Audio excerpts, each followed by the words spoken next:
Welcome to Account Educators.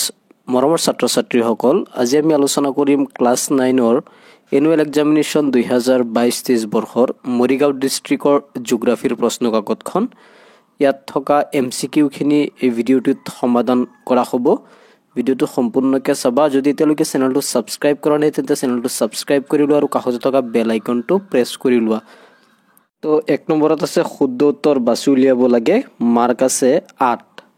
গতিকে ইয়াত প্ৰথমটো 1 নম্বৰটো চোৱা, পৃথিৱীৰ আটাইতকৈ কম জনসংখ্যা থকা মহাদেশখন হৈছে ওচেনিয়া মহাদেশতে পৃথিৱীৰ আটাইতকৈ কম জনসংখ্যা আছে। তাৰ পিছত 2 নম্বৰটো পৃথিৱীত মানুহৰ সৃষ্টি কেতিয়া হৈছিল? পৃথিৱীত মানুহৰ সৃষ্টি হৈছিল অপচনবোৰ দেখাই পাইছা, 5ৰ পৰা 6 লাখ বছৰ পূৰ্বে, 1-2 লাখ বছৰ পূৰ্বে, এনেদৰে অপচনবোৰ দিয়া আছে। তো শুদ্ধ উত্তৰটো 5ৰ পৰা 6 লাখ বছৰ পূৰ্বে পৃথিৱীত মানুহৰ সৃষ্টি হৈছিল। তাৰ পিছত কোৱেশ্চন নম্বৰ 3, জনসংখ্যা হিচাপে পৃথিৱীৰ বৃহত্তম ধৰ্মীয় গোষ্ঠীটো কি? তো অপচনসমূহ হৈছে ইছলাম ধৰ্ম, হিন্দু ধৰ্ম, খ্ৰীষ্টান ধৰ্ম, চীন দেশী লোক ধৰ্ম। গতিকে খ্ৰীষ্টান ধৰ্মই হৈছে জনসংখ্যাৰ ক্ষেত্ৰত পৃথিৱীৰ বৃহত্তম ধৰ্ম। তাৰ পিছত কোৱেশ্চন নম্বৰ 4, মানুহৰ সৃষ্টি প্ৰথমতে কোন মহাদেশত হৈছিল? মানুহৰ সৃষ্টি প্ৰথমতে অপচনসমূহ দেখাই পাইছে, ইয়াৰ ভিতৰত বি নম্বৰটো কাৰেক্ট, আফ্ৰিকা মহাদেশত মানুহৰ সৃষ্টি প্ৰথমতে হৈছিল। তাৰ পিছত চীন দেশৰ লোকসকল কোন মানৱ গোষ্ঠীৰ অন্তৰ্গত? চীন দেশৰ লোকসকল মংগোলীয় গোষ্ঠীৰ অন্তৰ্গত। তাৰ পিছত 6 নম্বৰটো কোন বছৰ পৃথিৱীৰ জনসংখ্যা প্ৰায় 1 মহানিযুত আছিল? 1808 চনত পৃথিৱীৰ জনসংখ্যা 1 মহানিযুত আছিল।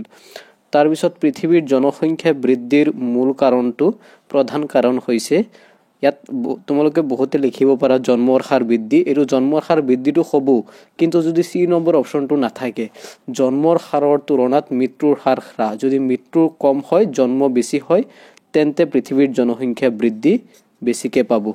তাৰপিছত তলত দেশসমূহৰ ভিতৰত কোনটো দেশৰ জনসংখ্যাৰ ঘনত্ব আটাইতকৈ বেছি? জনসংখ্যাৰ ঘনত্বটো হৈছে বাংলাদেশত আটাইতকৈ বেছি। তাৰপিছত বাৰু তোমালোকে চাই লোৱা 2 নম্বৰীয়া কুৱেশ্যন কোনবোৰ আহিছিল। 2 নম্বৰীয়া আৰু 3 নম্বৰীয়া প্ৰশ্নৰ উত্তৰবোৰ বাৰু চাই লোৱা। তো ইয়াত চমুটোকাও আহিছে, 4টা চমুটোকা, আৰু 3 নম্বৰীয়া, 4 নম্বৰীয়া আৰু 5 নম্বৰীয়া প্ৰশ্ন এবাৰ ভালদৰে চাই লোৱা। নিশ্চয় তোমালোকে উপকৃত হ'ব পাৰিবা। যদি চেনেলটো সাবস্ক্ৰাইব কৰা নাই তেন্তে অনুগ্ৰহ কৰি চেনেলটো সাবস্ক্ৰাইব কৰি লোৱা। আৰু 10 নম্বৰ আহিছে প্ৰকল্প। গতিকে এইখিনিতে সামৰিলোঁ। ধন্যবাদ।